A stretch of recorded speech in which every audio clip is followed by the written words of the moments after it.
good evening, and you're now watching the 8th episode of GetaCar.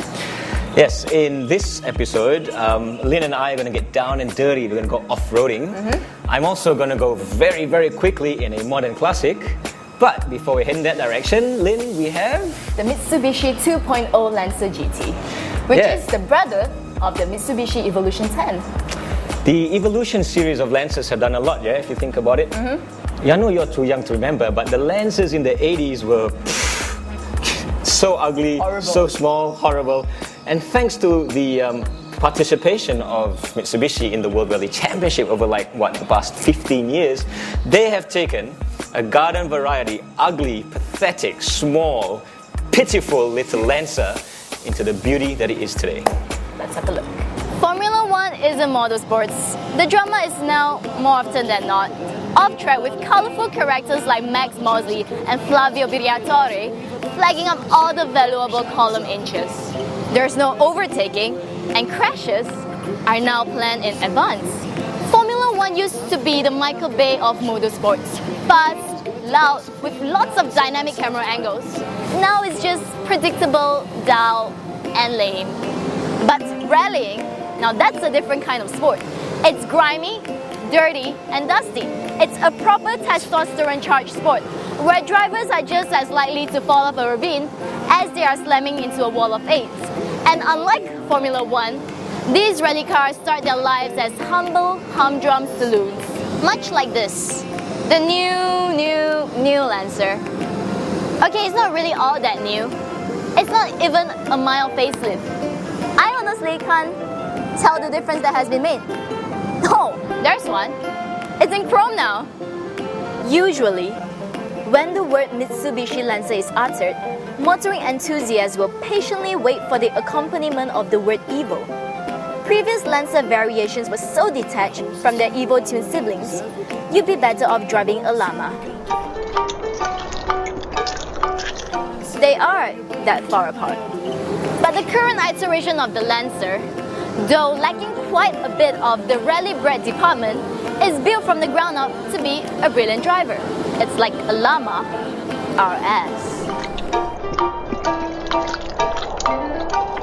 And Malaysians lapped it up. When it was launched 2 years ago, Lancers were literally galloping out of the showrooms. I didn't get it. Yes, I know it had big 18-inch rims, and yes, I know that it looked like an Evo. But it isn't an Evo, is it? The answer though lay in its price. At over 120,000 ringgit, you can easily buy 2 of these for the price of an Evo and still have change for a trip to Kathmandu, where I was told there are llamas.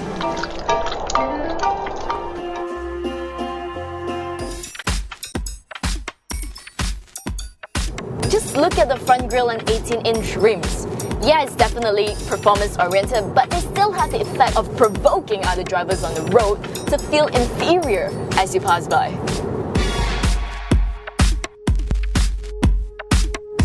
The Lancer GT doesn't only look good, it also has enough under its bonnet to back up its looks. The 2-liter Mavic engine may be a little sluggish at first, but once it hits the 40 to 50 kilometer mark, then its true potential starts to kick in. I really like the fact that it's an automatic transmission that pulls you over 6,000 RPM before it decides to shift. Another strong point about the Lancer GT is that it handles very well too. This car is just so easy to drive. Woo!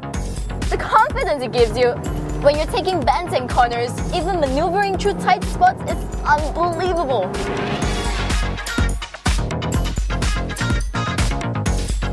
If you think about it, the Lancer has everything a person needs in a car. Notice that I say need, and not want. Four-door sports sedan that gives you the thrill of driving and still looks good enough to pass the keys to the valet.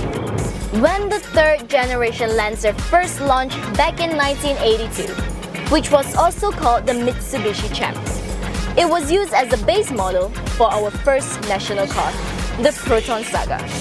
27 years later, a big leap is seen in terms of build quality and performance compared to what the Saga had to offer.